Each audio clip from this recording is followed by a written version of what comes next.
Alright, so a while ago I made a video on my wish list for outcome memories executioners. In that list I mentioned one of my favorite EXEs, that being PCX. If you've been a long-time viewer of my channel, you would have known that I made a lot of videos at the time on Pillar Chase, and in that game, the main I used was PCX. PCX being one of my favorite EXEs, I'm hoping to see one day in Outcome Memories. So in today's video, I'm just going to make a concept for how he might play. So let's get right to it. To understand PCX, we would need to know how he works in Pillar Chase before his removal.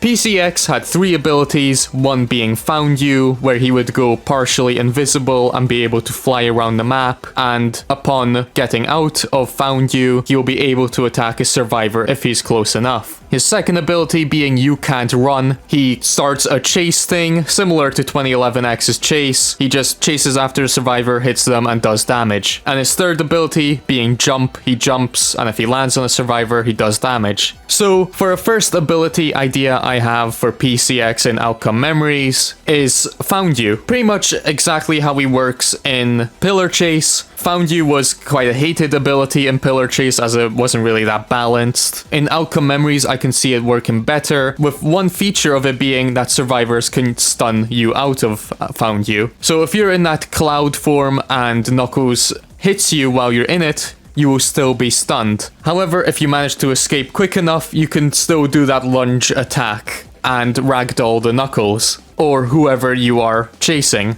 So, just like Pillar Chase, you'll be able to fly around in your Found You form. This will be similar to 2011X's invisibility, I guess, with the change of being stunned out of this ability, as it can still be used offensively when getting out of the ability. For his second ability, God Unbound, this somewhat references his old ability by the same name, where PCX will take his rings off and start chasing the survivor. In Outcome Memories, this will work similar, however, he will have a 3-tick start, and once the ticks are all done, he will start to slowly start running, eventually start floating, and be able to charge at the survivor. If he hits them, he will ragdoll them similar to Steve Outcome, and do a high amount of damage. For his third ability, Second Half, this is also another thing that PCX had scrapped in Pillar Chase. PCX is 2 entities in one, so his second half ability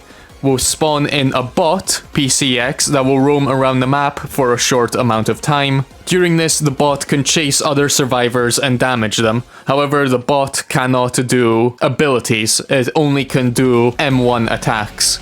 And for PCX's fourth ability, a block. If I'll be honest, I couldn't think of a fourth ability.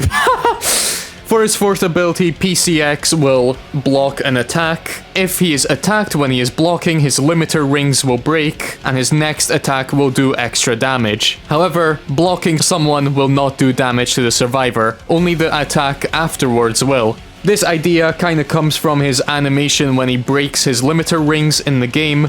I don't know, I can kinda see it being like a parry. PCX will have 2 passives, one of them being his stamina. PCX is not able to walk in this, referencing his horrendous stamina in Pillar Chase. In Outcome Memories, PCX cannot walk. He can only run. However, holding shift will cause him to do an overcharge, where he will run faster and eventually float too. However, this will consume his small stamina bar, and if it gets consumed too much, he will end up walking for a couple seconds to recharge his stamina. So PCX will mostly run through the whole game, and holding shift will send him to start running faster and faster the longer you hold it, until the bar depletes, and then you will be forced to walk until his bar regains. For PCX's variants, I would include 4 here, those being DK, his remodel, Thorn, and Ultimate. But anyways, I think that's about it for my concept on PCX in Outcome Memories. I don't think I have too much more to mention. Hopefully you enjoyed this little video, and I'll see you in the next one.